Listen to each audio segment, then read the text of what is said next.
Alright, welcome back to Make It Mental, everybody. Today I'm going to start on building the bearings for my front wheels. But as you can see, the bearing sitting there is just a little, well, it's the exact same size as the shaft on the wheel. Alright, so I need to build it up so in order I can cut it back down. So in order to build it up, I've come up with an idea.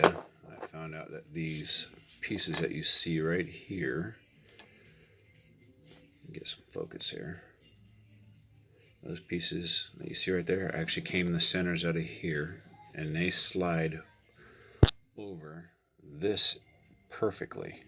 In fact, I'm going to use a little bit of super glue. And I'm going to slide this on there, the good end down. You'll end up having one good end, one bad end.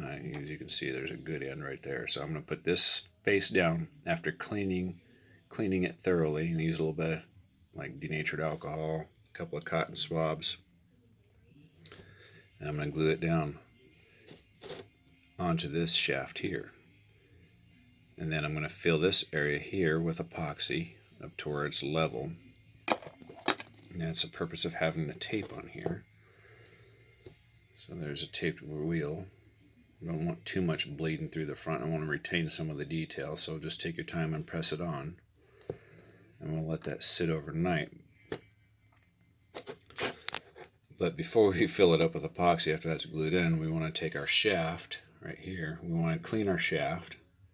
Then we want to lube it up. A little Vaseline or something, right? You got to lube it up before you can stick it in. We want something tight like this. And after it's stuck in there, then we'll fill it with epoxy. Because then the lube will act like a release agent, and you'll be able to retrieve the rod much more easier, your shaft. So always be sure to lubricate your shaft before sticking it in tight places.